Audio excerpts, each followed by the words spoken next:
At Prairie View A&M University, we've been igniting passion in students for more than 100.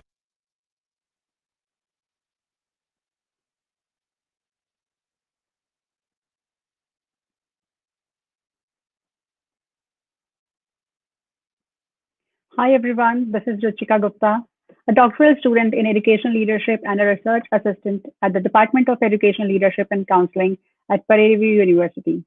Today we are here to talk about, does financial aid help in student retention? Financial aid can make or break the college education. Despite having the best grades and work ethic, a student who is unable to pay for college will be unable to continue their education.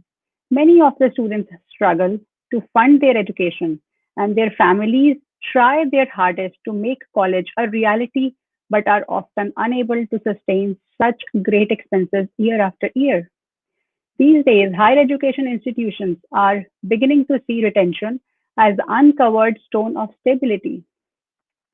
At least a quarter of students who begin college fail to return the following year.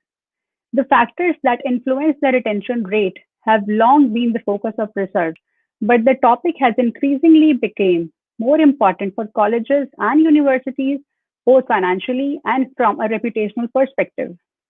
To dig deeper and fully understand how financial aid impacts our students, I want to welcome our panelists today. We have Felicia Tolliver, a doctoral student. Hi, Felicia. Hi, how are you? I'm good, thank you. Mr. Roberto, a doctoral student and a graduate research assistant in the Texas Juvenile Crime Prevention Center in the College of Juvenile Justice and Psychology. Hello, Mr. Roberto. Greetings. And I want to welcome, yes, I can. Welcome.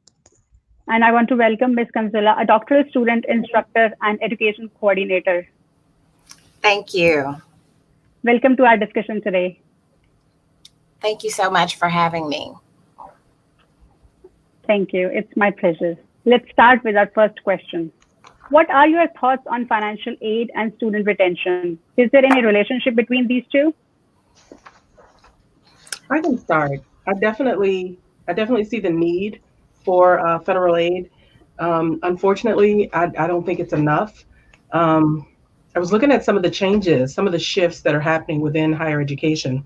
Looking at Paul Quinn here in Texas, and they made the shift to a work college. And in many instances, that could impact student aid. I know that Morris Brown is coming back, but like in 2017, I think it was around 17, they lost their federal funding. And so if that's our only source of access to funding for college, then yeah, we're going to have to, there's just no way that that's sustainable. Yes. I agree. There's a lot of problems when you start talking about funding, particularly Morris Brown is one that is of concern. They just actually were looking into getting accreditation through the Christian accreditation program. But a lot of students were attending there. They never stopped. Even though they lost their accreditation. And when you start talking about federal funding being the only option for these students, that is, I agree with Ms. Tolliver, that is not enough. We have to start thinking outside of the box in ways that we're going to fund, because in reality, the cost of higher education has gone up over 200% since the 90s. And we have to rethink how we are providing our higher education services, as well as how we're allowing and who we're allowing to go to post-secondary education, because this becomes, if you will, a gateway. This is another paywall. You have to pay to play in. Education was never meant for people of color. And truth be told, if we really tell the story, it wasn't meant for poor whites either. It was meant for the privileged. So this is the paywall that's meant to keep us out. So we have to start thinking about how are we going to meet the traditional and more growing population, the non-traditional student, who have to work and balance a whole life, because that's our future. Totally agree with you. Yeah. Mr. Roberto. Yeah. So we know the factors that influence retention rate between the first and second year of college. Mm-hmm. That's long been a focus of research, right? So the topic has increasingly become more important for college and university, both financially and from a reputational perspective. True. So at a time when the level of state investment across the universities of higher education and the number of high school students who are trying to come into college, as Ms. Consuelo was mentioning, particularly in these areas and even in the Northeast, are declining. Mm-hmm. So the tuition gain from retaining a student has become more of a regular consideration when they begin to talk about or have budget conversations. Uh-huh. So that is something that the institution is actually grappling with as we speak, with our own retention and financial aid to our students here at PV. Agree with you all. Right. So, okay, do you think, is there any relationship between family finances, financial aid, and retention in higher education? Please provide your thoughts. I can lead that if no one objects. None. Hearing none, you go. Okay. I feel that there is definitely a relationship, because you start thinking about what is the American dream and the gateway to the American dream. And often that conversation is, you need higher education. And more often, the conversation might start with community college, but post-secondary education beyond the 2-year degree and beyond the 4-year degree is really the goal, because that's considered that gateway that helps you to elevate your socioeconomic status, to move up. And when you don't have the finances with your family, when you're doing those kitchen table estimates, you really begin to think, okay, I would love to go to a very prestigious high tier institution, but the cost is very high tier and prestigious to go with that notoriety. So you shop according to where your budget can fit. In many cases, even if you decide to go to one of these institutions, thankfully they have, many of these institutions are talking about, well, we're going to pay for your tuition. You go tuition free if you are capped under this umbrella. But what happens if you are a contributing member of the finances for your family, and you can't afford to move to go to one of those institutions? Then we have to start thinking about, how are we going to attract these students and keep them? And also, the other thing is, things happen out of the blue. What type of emergency funding are we looking at?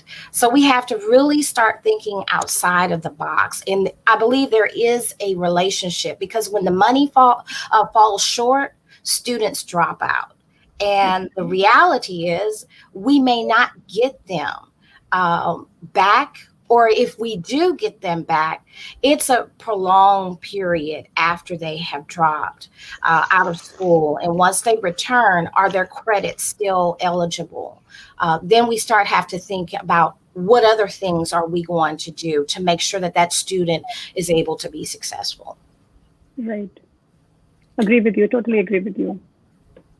Mr. Roberto. Oh, sorry. That's all right. So as I looked at some of the data, because I was reading an article prior to this, and it suggests that we could anticipate that the higher a family's contribution to the student's attendance, the less likely that student would be to drop out, given the relatively large investment made by his or her family. Right. So again, that comes back to Consuela's point. If you have the financial resources, right, your child, your student is going to be engaged and stay with the retention piece. So that plays a factor. And then we're looking at, and in this season with COVID, you have parents who are being laid off. So those contributions are not going to be there. So that financial piece now plays, it's even a greater factor.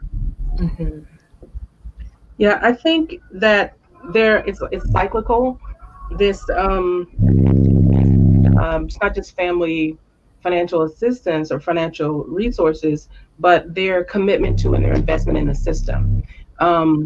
If it's a first generation college student, then there's no point of reference. There's not this prior knowledge that says if A then B, if I do this then that, and it's harder to really reinforce the necessity if there isn't that commitment to and that investment in the higher education system. Right. Agree with you all. So do you think there should be any finances? Okay, I'm just asking about the international students. So do you think there should be any finances allocated for international students also? Why or why not? Absolutely. Diversity. We know that diversity is important. We know that in primary K through 12, it doesn't stop at the higher ed level. I agree. Honestly, when you start thinking about the international student, there's so many barriers that individuals who might not have dealt with the international student population don't even realize. There are so many hurdles to pass.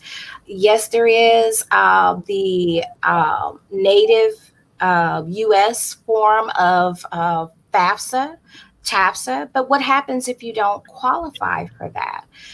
You become, like what I talk with my students about, you become your own financial aid department because there's no one to fund you. You have to fund yourself.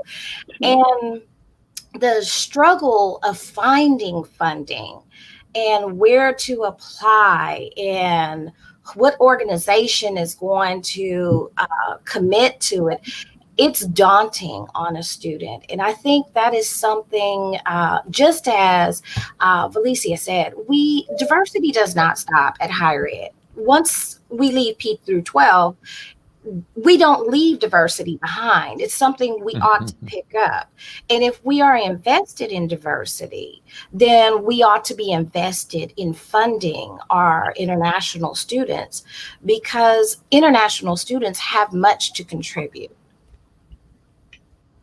Yes, I would agree with Felicia and Consuela. But now I'm going to play devil's advocate to this question, because me and Ruchika had talked about it earlier. So in this polarized setting that we have currently, we have those who would argue that these international students are then taking away resources that otherwise go to our domestic students. Right. So that becomes a challenge in how then do we bridge that this big divide, right? This great divide that says, okay, we have to take care of our domestic students first, but we also want to adhere to the mission of the institution and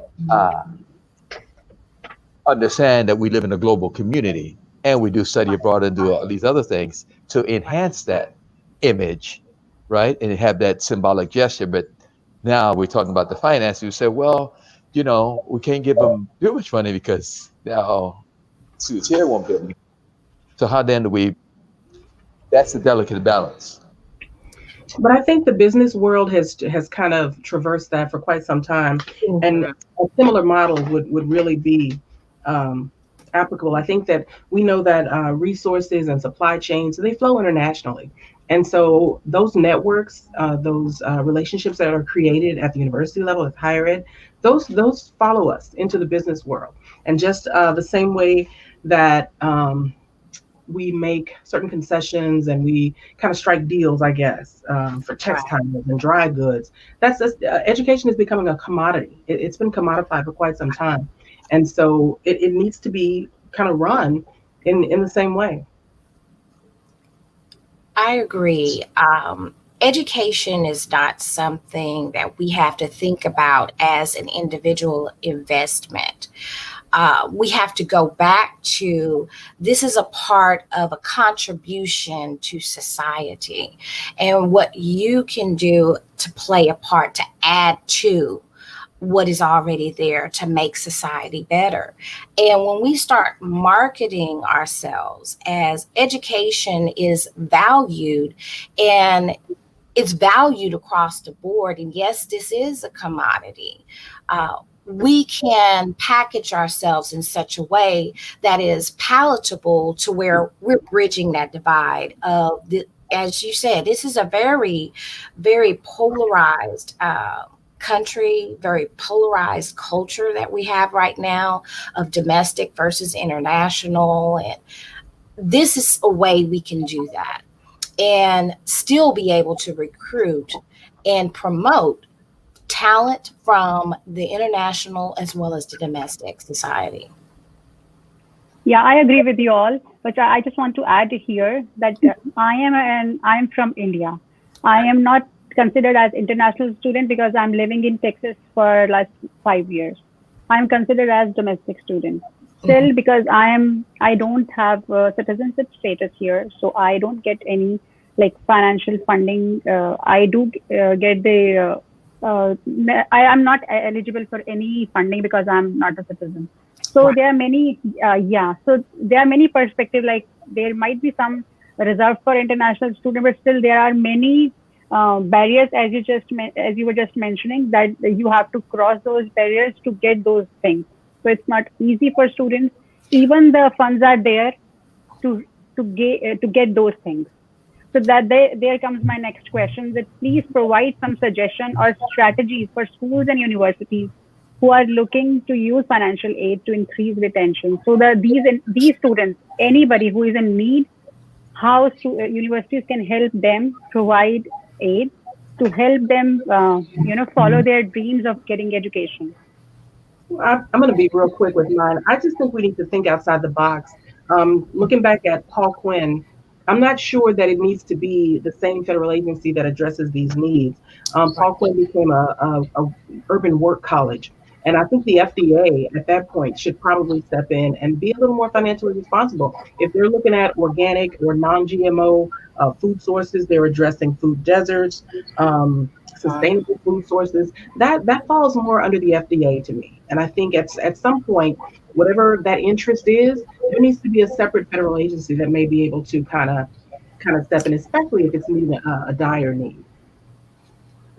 But doesn't that go contrary to what Consuelo was talking about, how this education thing began, right? Mhm. We were not supposed to Yeah, be it, educated. So it does. now you're saying, so you're Uh-huh. suggesting now, well, let's go to them now and ask them now, give us some funding. Yes.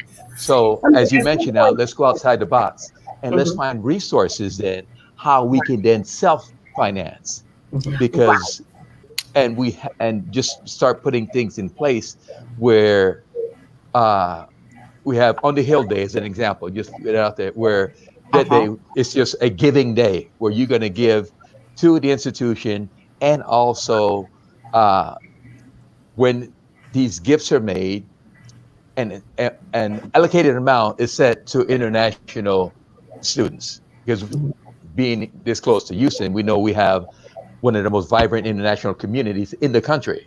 right? So those resources are there. So now it comes down to the institution making relationships outside with Right. those communities that are right here in our backyard. Hmm. And we Yes. can self-fund those, Yeah. because now if we're tied to the FDA, then it's dependent on them to Well, then I mean, fund us. And to me, it's no different from paying into any other entity. When we pay our federal taxes, we don't get to say, well, I only want to allocate this much to the defense fund and I want to allocate this much to education. That's kind of not how it works.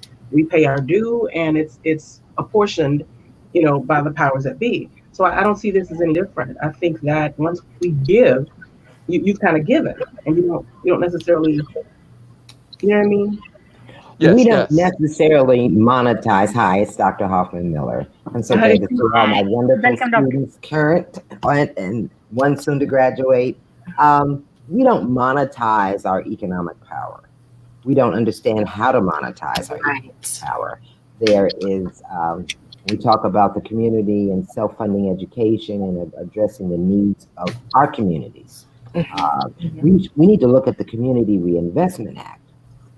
That act was passed, I want to say back in 95, maybe 96. Yes, ma'am. And what it does is require that banks that receive funds and deposits from institutions such as Prairie View, such as school districts, nonprofits, they're supposed to reinvest 10% of the funds on deposit to the communities in which they serve.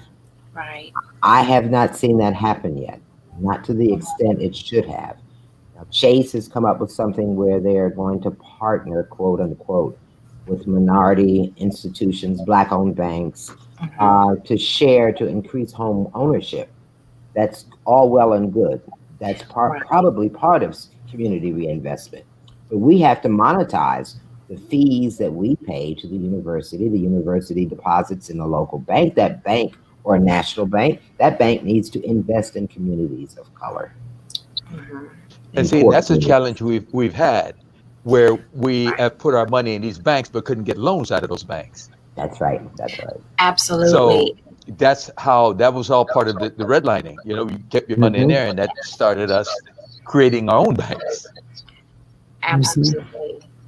We have to start thinking about how we are going to value ourselves, market ourselves amongst the community.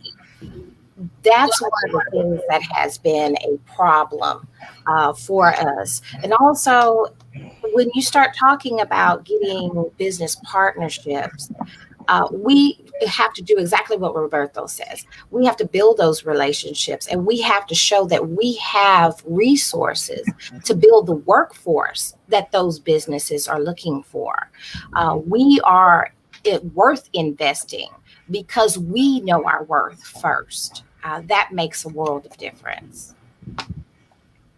True. Yes. And do you think tying financial aid to academic progress, such as GPA and class credits, will help students? It's always been tied to as a benchmark of progress, whether or not you're making satisfactory academic progress, and whether or not financial aid will fund you. If you fall below the satisfactory academic progress and your GPA is lagging, then you become flagged in the system of either meeting academic requirements or not, being put on probation. There's several steps before suspension happens, but that is something that has always been a part of it. But I don't think that we have done our due diligence in investigation of why are why is your GPA and your satisfactory academic performance falling below the threshold. And once we do that, what types of resources? Because it's twofold. That second part is really pivotal. What types of resources do we have as an institution to be able to provide the student to be able to meet the needs? If indeed it is financial, which many cases all roads tend to lead back to it's some form of finance, or it's in this environment, it's COVID related. The unexpected has happened, and it has detracted from the students' persistence and their academic achievement. Right. Totally agree with you. That is time of COVID-19. Students are in urgent need of finances, which was not in their planning part. So some people are finding it difficult to sustain the house rent and other financial requirement, and they need more financial support to stay in the college or in the university. I think Okay. that's also an excellent point. But now to the student, part of development outcome of that student is also responsibility and accountability. Right. So those measures need to be in there for them to continue to maintain. Now, granted, Consuela, we also need to probe what else is going on, because we know, and we saw it in our class, some of our students are working 20, 30 hours outside of there to maintain themselves in there. So then the academic end tends to take the hit. So that, again, here comes the finances playing a role in how they're performing academically. So those measures also need to be considered when we evaluate why the student's struggling academically. Right. And I think simplifying the financial aid application process also by making the process less daunting and more approachable to students can help.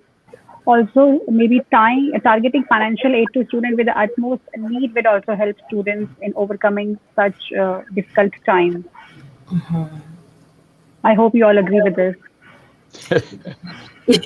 Yes, for many parents and many students, particularly first generation, just as Felicia was saying, they don't have a point of reference. So having no point of reference is rather difficult. What do I do? They don't know the questions to ask or who to ask them from. Where have a viable, consistent resource to go to guide them through the process. So having something that is less daunting, more easy step. Like now, they just recently, thank God, within the past couple of years, they re-enabled the transfer of the tax transcript. For a while, it was down and students were confused. What do I do? It just was a very overwhelming process, particularly for those who are out of state and having to request tax transcripts for employment verification. Agree with you all. So college is becoming virtually unattainable for some students due to lack of funding available to pay tuition. There are many students who are talented but cannot continue their education due to the lack of financial support. So as per today's discussion, we concluded that yes, there is a strong relationship between financial aid and students' retention. And universities must follow the strategies to help students attain financial aid, to help them follow their dreams of getting higher education and make the world a better place. I just want to thank you all for coming for the discussion and helping us understand this important topic. Thank you. Special thanks to Dr. Hoffmiller for arranging this. Thanks, Teresa, for doing this with us. Thank you so much. Thank you for the invite. Thank you. Great Well done. job.